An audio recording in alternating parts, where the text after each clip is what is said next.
All right, Calculus 30. This is section 5.5 of the Red Stewart Calculus textbook. It's a procedure for curve sketching. So if you guys would get your textbook out, I think that would be wise.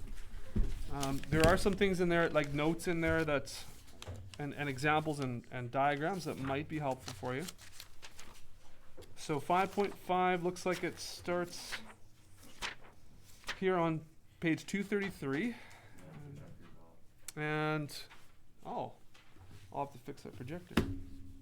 Okay. So a process or a procedure for curve sketching. We are going to take a look at everything that we've talked about in this chapter, and we're going to put it all together so that we can take a look at an equation like this, and without any graphing technology, we're going to be able to draw a very accurate, very precise graph with all the intercepts and all the asymptotes and all of the maxes and mins and with all the intervals, concavity, and everything. We're going to be able to draw a pretty accurate picture for any function. So there is a list.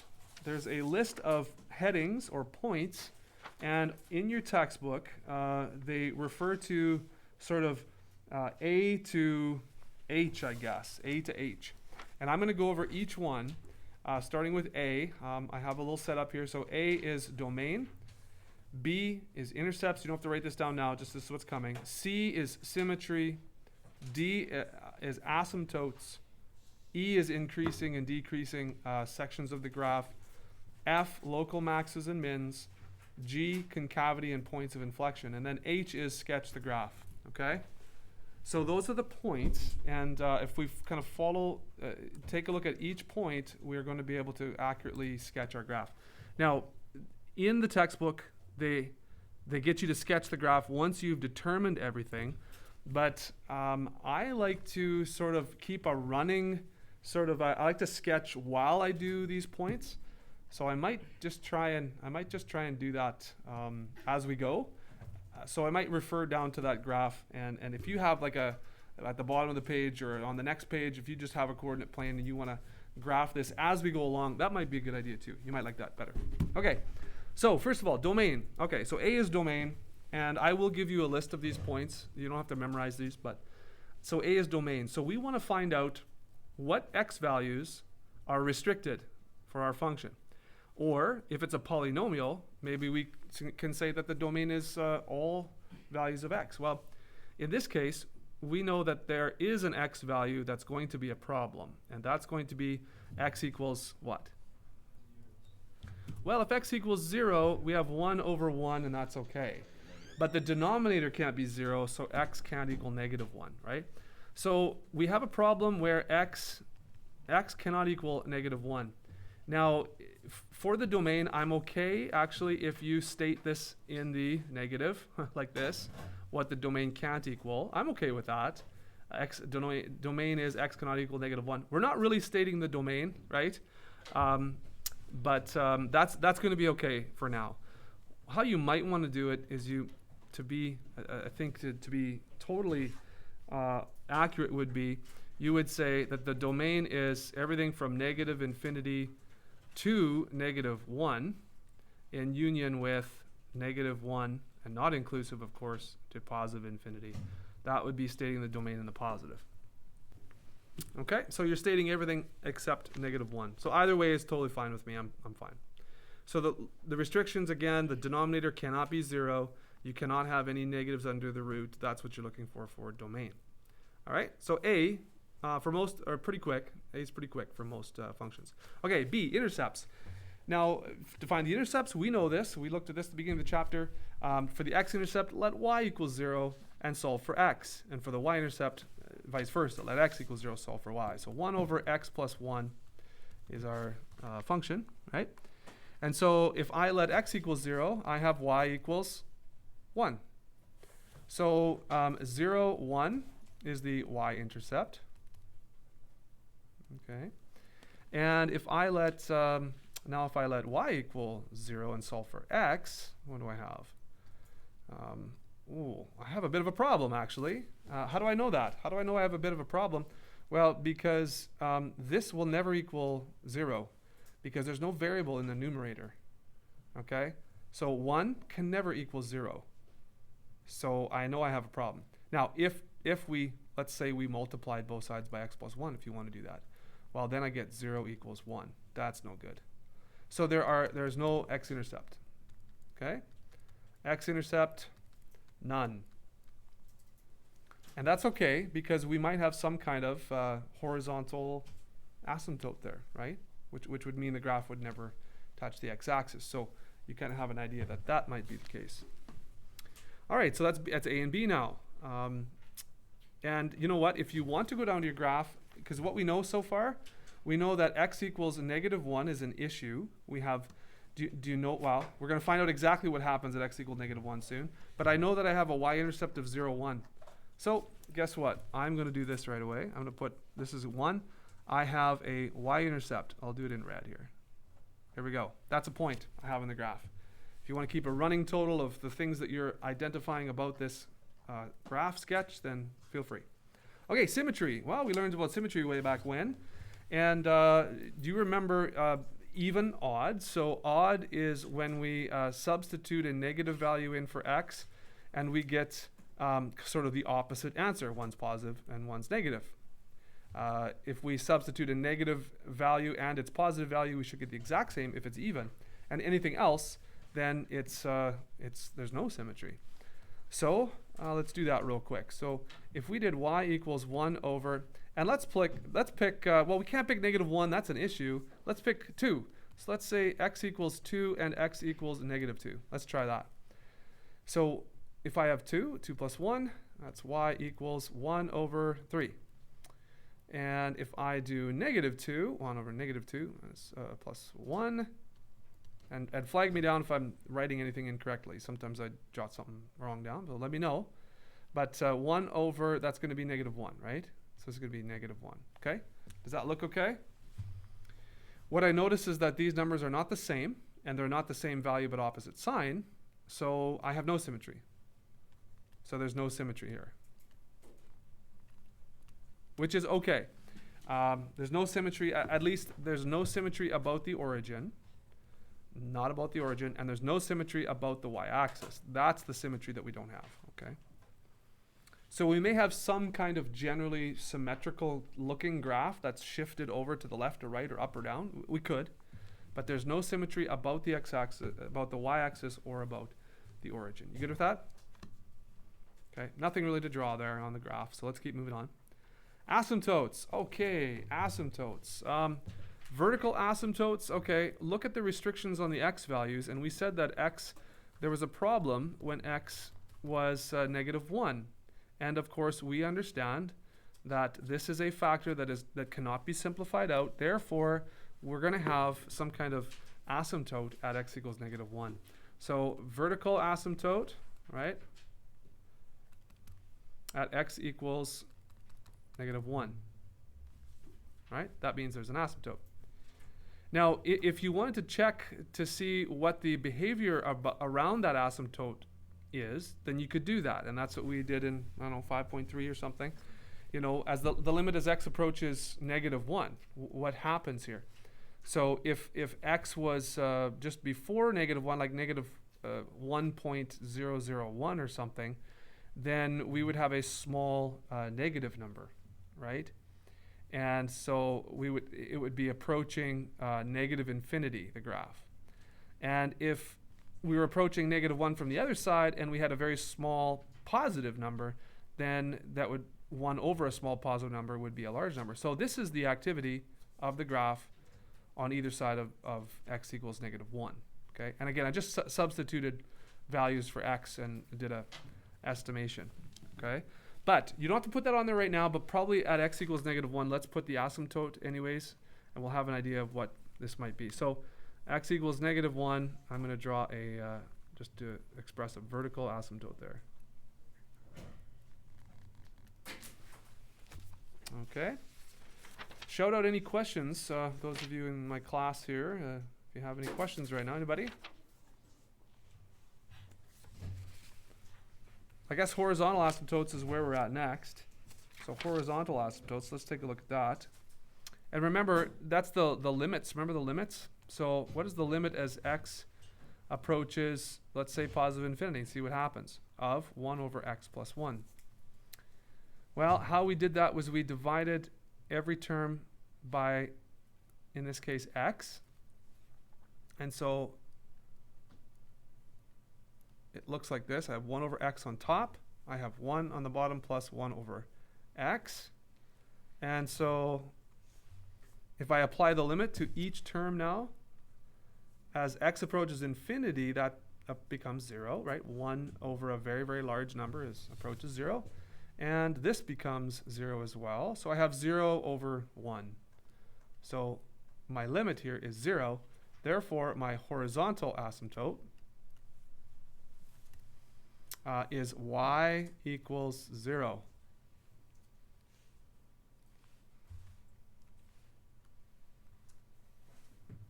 Okay, so if that's the case, then probably what we're going to do is we're going to go down to the graph here, and we're going to draw, a horizontal asymptote along the x-axis as well. Okay. So this is what we've got so far. Awesome. Okay. Now notice this, that I've got a y-intercept up here at 1. Now if this graph probably is not going to cross the y-axis. It could cross the y-axis in the around here maybe. It could maybe go like this.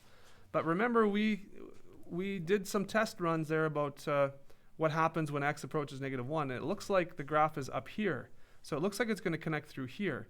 What would be nice to know is if we have any x-intercepts at all. Because as x approaches positive infinity, we know that there's a limit of 0, but we don't know what happens in the middle here. So that's where the x-intercepts come in. Let's just see if there are any.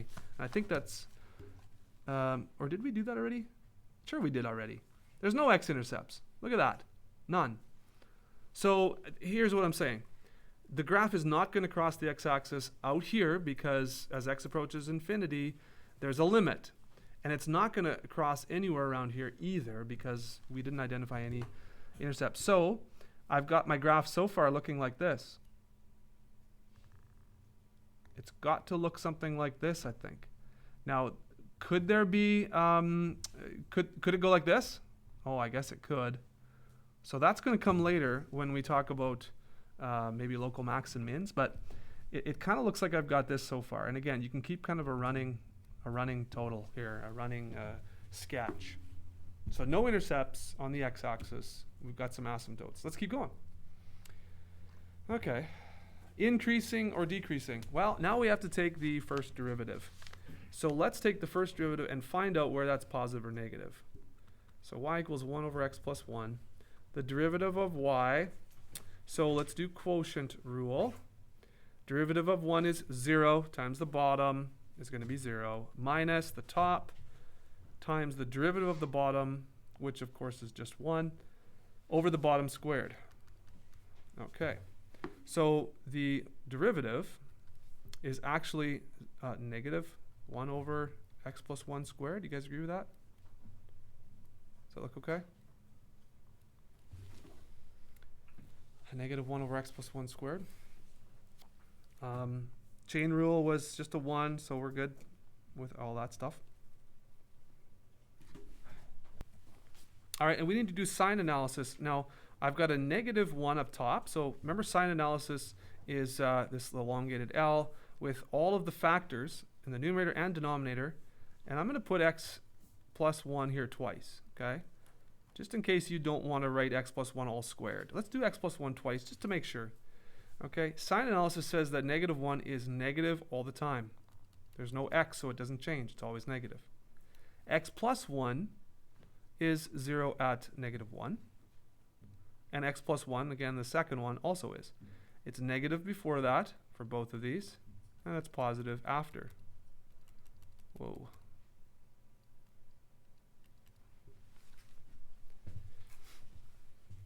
Okay, so y prime then is negative here. Undefined here because we're dividing by 0 at negative 1. That's bad. And we've got, and it's it looks like it's negative, positive, and negative here as well. Okay. So that makes sense because this is always positive, this squared, and this is always negative, except at -1. So there we go. That's confirming. So what does that mean? Increasing or decreasing? Well, it looks like the graph is decreasing everywhere except at -1, which would make sense because that's our asymptote. Decreasing everywhere. Okay. So that means it's going down always. It's always going down. It never turns around and goes up. So that's going to give us a little bit of a clue here too. Remember what I said before? We have to check to see if something crazy happens here. Well, we know this is not the case because it is never increasing. It's always decreasing. So that's good to know. Let's get rid of that. Wow. So that means that I could probably keep going with this, and this, it does seem reasonable that this is going to approach this axis, right? Approach the intercept. And you know what? If you think about this, if this graph starts up here near this horizontal asymptote and keeps going down, down, down, down, down, down, look at that. It's decreasing everywhere. It's going down, down, and here, it pops up over here, it goes down, down. See? It's decreasing everywhere. So this all should start to be making sense here now, hopefully. Anybody have any questions? All right. Go ahead and ask out if you need to. So increasing, decreasing. We're okay with that? So it's decreasing on -infinity to -1, as well as -1 to positive infinity. That's what you would write. Don't say -infinity to positive infinity. You may see some profs or textbooks say that that's okay. But generally, we will not include -1 as a point on the interval where this is decreasing because it's not defined. So we will separate that. Okay, got that? Okay, all right. Okay, so we're E. We're getting there. F and G, okay, could take a little while because now we're talking about local max and mins. So now we have to do some work on the first derivative, right? This is what we've learned. First derivative. Now, we could take the first derivative and do sign analysis and find out where our local max and mins are. Or we could use the second derivative test. So this is what we just studied, right? So we're going to have to find the second derivative anyways for G because we need to know about concavity. So I don't know. You can do whatever you want. If you hate sign analysis, then you can just do the second derivative test. So what's our first derivative? Right. Y prime equals -1 over x plus 1 squared, right? So I'm just going to rewrite that out here. Where'd that go? Yeah. Okay. Now, local max min. So I actually did the sign analysis already on the first derivative to find out where the function was increasing or decreasing. So we could actually look back here, because here's the derivative, right? We could look back here and say the slopes are negative here. It's nothing there, and then it's negative over here. So we don't appear to have a local max or min at all. Okay? So if you did sign analysis over here, and then you could apply that to the f as well. So let's take this opportunity to do the second derivative test then, because that will also tell us where the local max and min are. Critical number would be at -1. We kind of already know there's a vertical asymptote, so there we aren't going to have any max and mins, right? But if we didn't know that, we could take the second derivative. And I'll do that just because we need to practice. Second derivative means we take the derivative of the derivative. So derivative of the top times the bottom is still 0, minus the top times the derivative of the bottom, which is going to be 2 times x plus 1. To the power of 1, chain rule, we're multiplying by the derivative of x plus 1, which is just 1. And this over the bottom now squared. So squared is to the power of 4. So the second derivative turns out to be, how do we make sense of all this mess, eh? So we've got 2x plus 2 here, I see, 2x plus 2. And that's multiplied by a -1, so it's a -2x minus 2, and we're subtracting that. So we're subtracting a -2x, so it's going to be 2x, minus a -2, which is going to be plus 2. That look good? Kind of messy there, and sometimes you can do a couple steps in your head and to make things easy, but if you mess up, then it sucks. But Okay.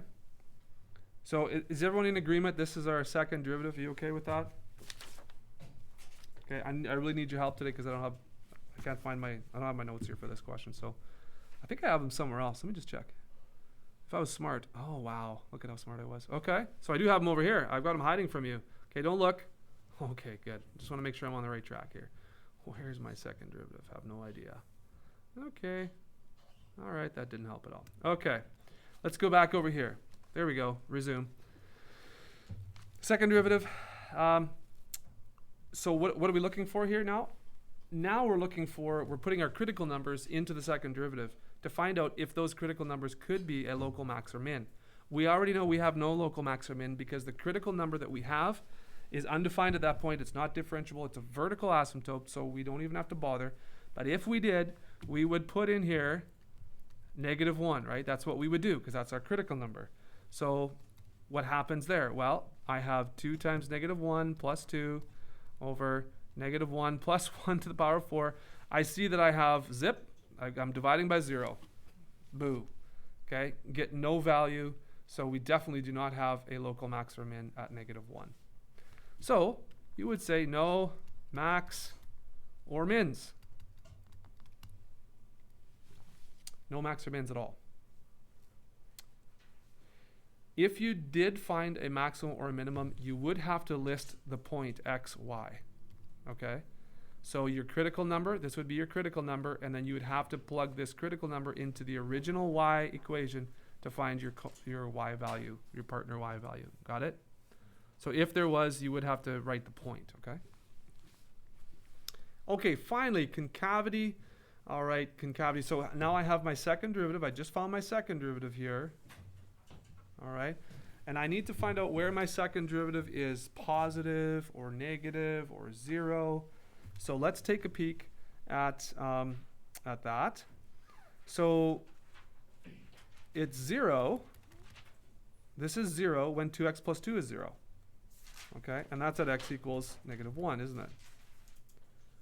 Okay, so x equals -1. We already know a lot about that point. Okay, does the concavity change there? Well, we should do sign analysis on our second derivative to find out if we have a point of inflection. So I'm going to put 2x plus 2, or I guess you could factor that and just put x plus 1. It's going to be the same thing. And then I have my other factors, x plus 1 to the 4th. So 2x plus 2 is at -1. We have an issue there. This is 0 here. And at -1, it's 0 here. But what happens outside of that? Well, this one, because it's to the power of 4, is positive everywhere, other than the -1, where it's 0. This now, where x is less than -1, so like -10, that's like -20 plus 2, -18. So that's going to be negative values there. And positive here. Okay. So what does that mean? The second derivative is negative up to -1, and it's positive after. So we have the concavity. You would have to state the concavity now. So you would say concave down, okay, from -infinity to -1. And concave up, and I'll let you abbreviate that, CU and CD, from -1 to positive infinity, okay? So that's your concavity. And there's no points of inflection because we are undefined at -1. So let's see if that matches up what I've gotten drawn for, because everything now should line up. That's the last sort of piece. Those are the last pieces of information I need to gather and to be able to write my graph here. So concave down to the left of -1. Yep, that checks out, doesn't it? Concave up after? Yeah, that does check out. Okay, even though it seems to flatten out, it doesn't actually flatten out. It's concave up. Okay, so everything checks out. Is there anything else I need to put on this graph? I'm not sure. I think we've done everything along the way. So this is not a difficult graph. Okay, this is our very first example. So I know this is not a difficult graph. Like I say, we didn't have any max or mins. We didn't have any points of inflection. That's going to take a little bit of work, okay, for some other graphs. I will give you that. But for you to understand the process, and this is basically 5.5. For you to understand this process now, that's everything. Those are the headings A to H. And you'll see in your textbook, it'll say discuss the curve under the headings from A to H. When you see discuss the curve, that means do all of this, what we've just done together now. So find out what the domain is, find out what the intercepts are. So discuss or mathematically identify characteristics for this graph and then put it all together in a sketch. Okay? Now, here's the next part of the lesson. I want you to put this all together for this one, and go ahead and in your textbook, you'll see the headings A to H. If you don't, you also have them in your notes there. But I want you to go ahead and give this a try. I'm going to give you some time and work through the headings A to H for this one right here. It's a polynomial. So our first and second derivatives are going to be pretty easy. That's nice. But go ahead and work on this for a bit.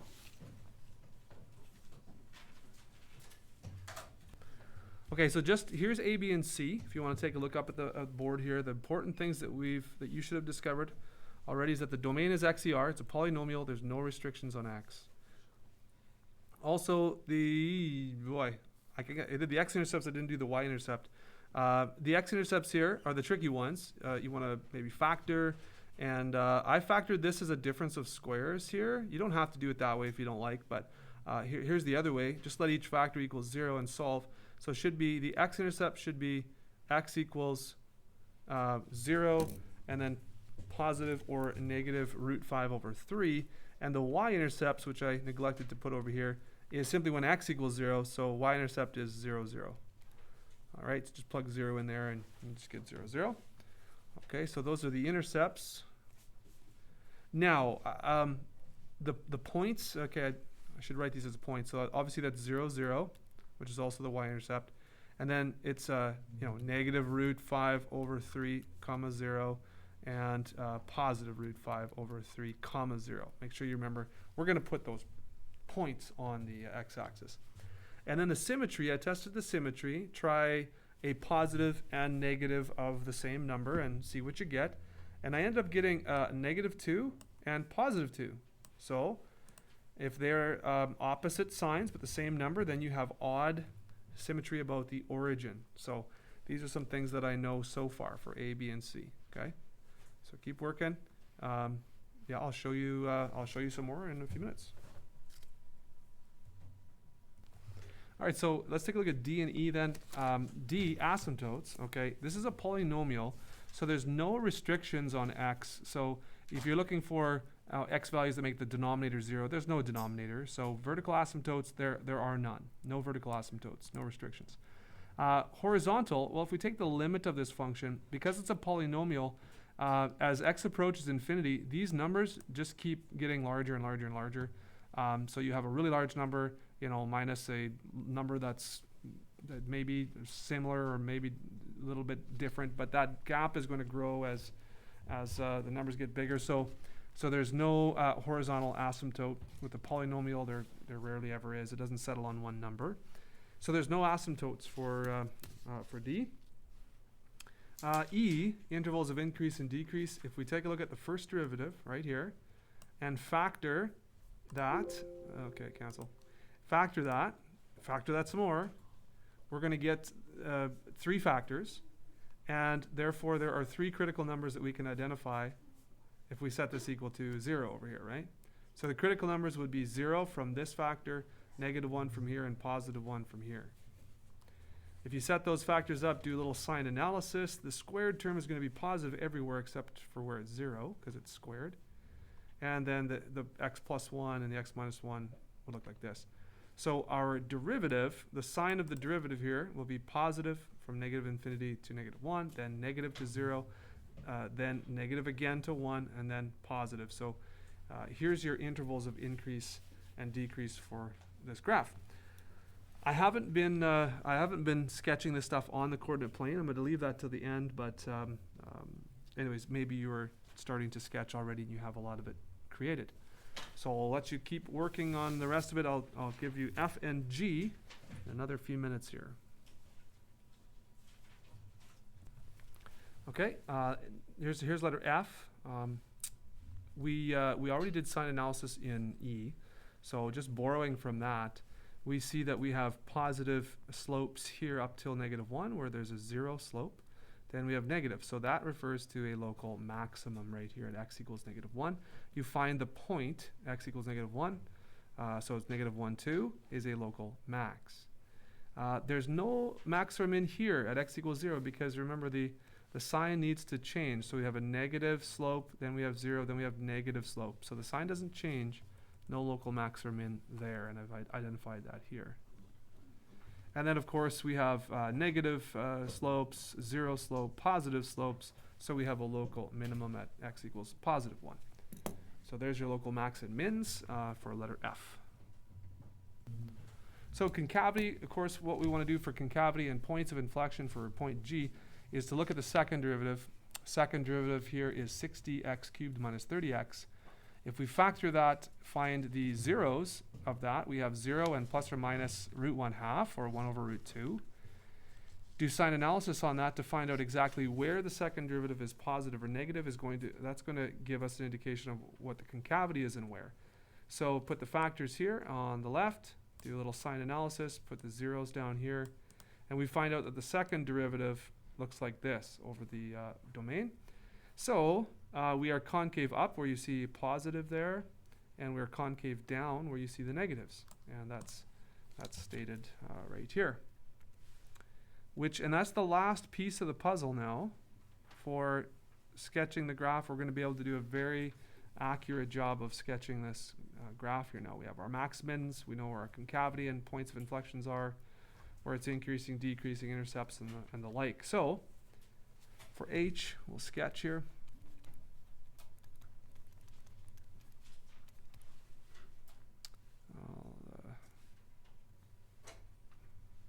Okay. So we'll put this all together. So the domain is XER. The y-intercepts, okay, so intercepts, the x-intercepts we said were at 0 and plus or minus √5/3. So we'll put that on here. So it's negative √5/3 and positive √5/3. So we've got points here and here. The symmetry. So we said the symmetry was odd, right, around the origin. So we'll keep that in mind when we sketch. We can't really do much about that right now. We need some other clues. So intervals of increase and decrease. I'll just go back here. So we are increasing from -infinity to -1. Okay. So we are increasing. We have an x-intercept here, so we're increasing all the way to, so -1 would be about right here, I guess. And +1 would be about right here. So we are increasing up to this point where we have local max, right? So at -1, 2, we have a local max, so let's plot that first. So there's 2, so -1, 2 have a local max. And at 1, -2, we have a local min. So we have this kind of thing happening here, here, and here. Okay, and we're increasing. Now the concavity is the last kind of thing we need to figure out here. So it's concave down from -infinity to -1/√2. Okay, so -1/√2 is going to be right about here. -1/√2. And you can figure this out in your calculator too if you're not sure of where to place these. Just get a decimal form so you know where to place them. So what that means is you put this all together, concave down, intercepts, okay, this sort of thing. So it looks like we have something that goes like this, coming from -infinity up to here. This is a local max. It's concave down all the way to, and did I finish my points of, I didn't finish my points of inflection, sorry. So points of inflection, do need that. So obviously I have -1/√2. When I plug that into my equation, let's see. Might have to pause and do that.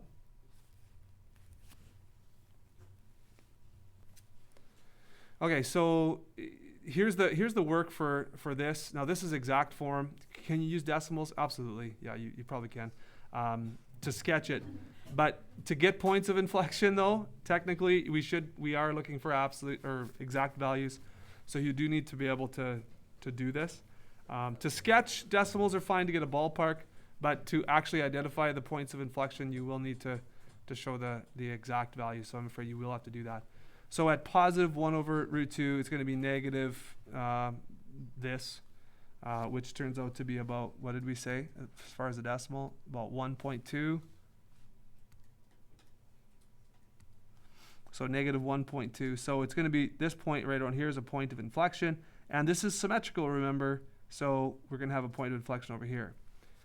So this is going to be concave down as before. Concave down to here, and then it's going to flip to concave up ever so slightly. Concave up. Okay. We also have a point of inflection at x equals 0 somewhere, right? So here, here, and here. So at 0, 0, so it's concave, going to go concave down now to match with, you know, this here concave down from 0 to there. And then concave back up again, coming to our local min down here, and then concave up all the way through our x-intercept. So it's symmetrical about the origin. That means you could literally take that graph, if you could spin it around the origin, it would map exactly onto itself. And there you go. That is a very good, accurate graph of this. And we really would have no hope of doing that without the calculus unless we just plugged it into our graphing calculator, right? So again, in Calculus 30 and curve sketching like this, yes, we have technology to do calculus for us. That is not, you know, a secret. But when you're learning calculus, when you're studying calculus, you have to work through by hand how this stuff works so that you more fully understand it. Okay, so the fact that we can use these calculus, use the calculus to determine characteristics of graphs and then go ahead and sketch that very accurately without using technology is sort of the goal here, right? It's kind of like the pure math. This is pure math. You're investigating this math and you're doing it just for the sake of recognizing and capitalizing on the patterns and the math that it's available. So, good job if you got through that question without pulling your hair out or gnawing your own arm off. Good for you. And that's should be how it looks there. Right? Isn't that beautiful? Now you think about that. What's that? Half an hour, 45 minutes of work for that graph? Isn't that beautiful? You should really take pride in that. You really should. Yeah. The other thing would be that you should label your max and min points and your inflection points on the graph to make this complete. Okay. So I'll do that. Yeah, okay, so you want to go back up to F? Sure. Okay. While you're looking at that, your homework for chapter 5, I'll show that up on the screen here. All right, MrMathWell.com has all sorts of fun for you here. Videos on all of this stuff, as well as suggested homework assignments. Here's going to be, oh, wow. Anyways, I was going to show you some textbook here. Hang on. Yeah, so here's 5.5 in your textbook, talking about a procedure for curve sketching. There's your, there's the points, domain, intercept, symmetry, asymptote, so on. There's the example that we did in class. And here's the homework questions if you want to take a look at those. Come on. There we go. Okay. So basically do as many of those as you can here in preparation for your test. Chapter 5 test is basically going to be a couple questions that look an awful lot like this. Yeah.